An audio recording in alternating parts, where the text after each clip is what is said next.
Hi friends. இப்போ நம்ம தமிழ்நாடு மட்டும் இல்லை, உலகம் ஃபுல்லாகவே வந்து கொரோனாவால் ஏகப்பட்ட பேர் இறந்துட்டே இருக்காங்க. பார்த்தா ஹாஸ்பிட்டலில் வந்து ப்ளேஸ் இல்லை, அப்படி இப்படின்னு சொல்லிட்டு எவ்வளவோ பிரச்சனை நம்ம வந்து ஃபேஸ் பண்ணிகிட்ருக்கோம். நம்மளால் முடிஞ்ச வரைக்கும் நம்ம வீட்டில் இருக்கக்கூடிய காய்கறிகள், இந்த மாதிரி ஒரு உணவு பழக்கங்களை நம்ம பின்பற்றி நம்மளோட உடம்ப, நம்மளோட லைஃப்பை நம்ம பாதுகாத்துக்கணும்.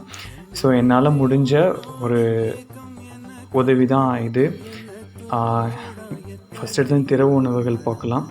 திரவ உணவுகள் அப்படின்னா லிக்விட் ஐட்டம்ஸில் வந்து மேக்ஸிமம் இளநீ எடுத்துக்கோங்க.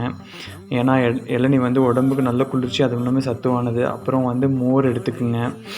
மோர் வந்து உடம்புக்கு நல்லது தான். அதுக்கப்புறம் டெய்லி வந்து 3 லிட்டர் தண்ணி மினிமம் குடிச்சிருங்க.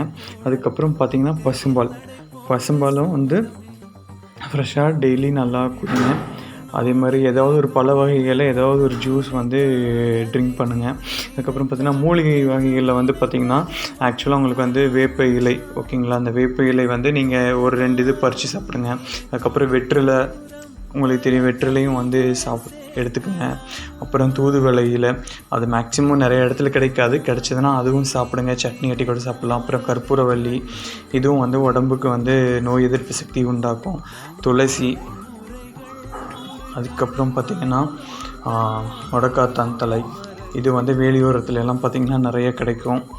அதுக்கப்புறம் முருங்கை இலை, இதுலலாம் அயன்லேருந்து எல்லா நல்ல ஒரு சத்தானது இருக்குது. அதுக்கப்புறம் பழ வகைகளை பார்க்குறீங்க அப்படின்னா ஆரஞ்சு எடுத்துக்கோங்க. ஆரஞ்சு வந்து உடம்புக்கு நல்லது தான்.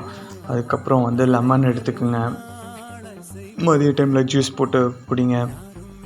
அதுக்கப்புறம் அன்னாசி பழம் கிடச்சிது அப்படின்னா அன்னாசி பழம் சாப்பிடுங்க. அப்புறம் பப்பாளி,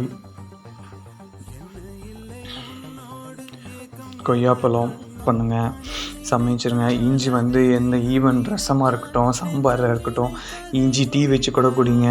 மஞ்சள் டெய்லி வந்து 1 டம்ளர் மஞ்சள், அதுனா அட்லீஸ்ட் வீக்லி ட்வைஸ் வந்து மஞ்சள் தண்ணி குடிங்க.